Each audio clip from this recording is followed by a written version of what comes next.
Please get ready for a dictation of transcription number 518 and 519 from Sir Kailash Chandra magazine. 5 seconds.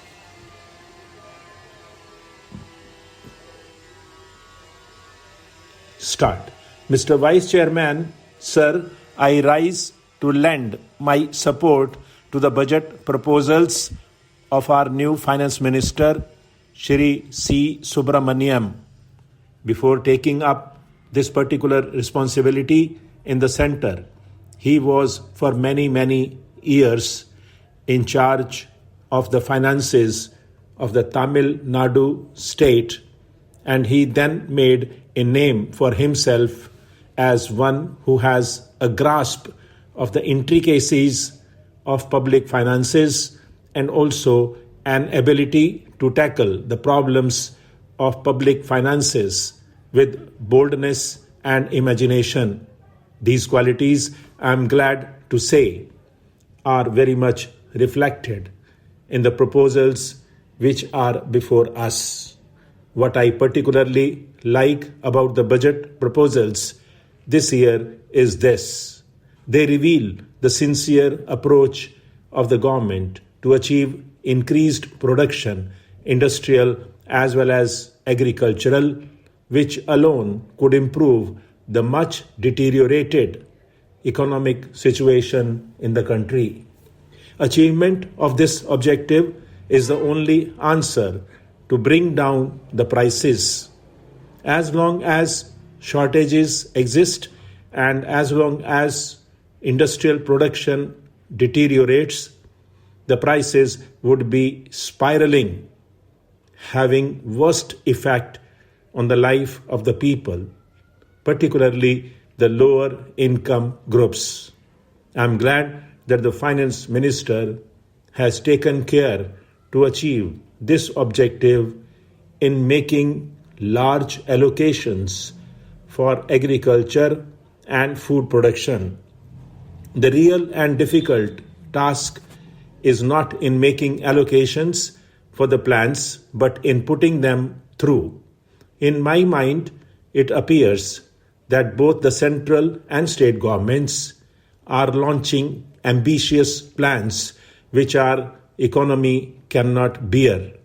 Instead of taking up too many projects, we should confine ourselves to a few projects and complete them in record time.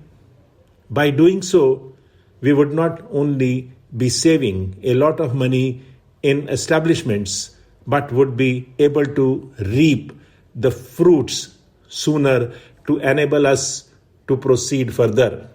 In this connection, I also wish to make an appeal to the central government through you, sir, that it should identify certain important projects as national projects and allot more money for their early completion.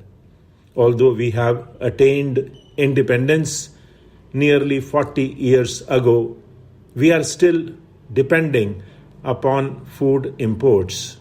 We seem to have spent about 400 to 500 crores during the last year on the import of food grains. It is indeed a very unhappy and unsatisfactory situation in which we are still placed.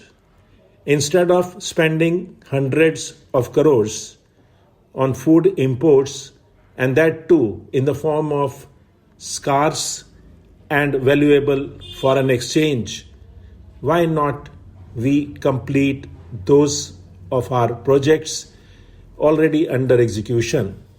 For instance, our Nagarjuna Sagar project in Andhra Pradesh has been taken up in the year 1956 and still it is incomplete. We have no money to complete the canals. The original estimate to complete this project was 90 crores, whereas we have already spent rupees 190 crores due to the inordinate delay and price spiral year after year.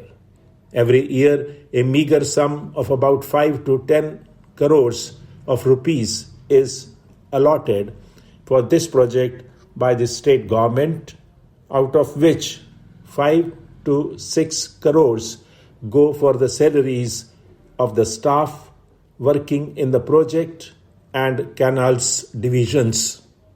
The present estimate is that we still need rupees 140 crores to complete this project in its entirety, when another 10 lakhs of acres would come under cultivation.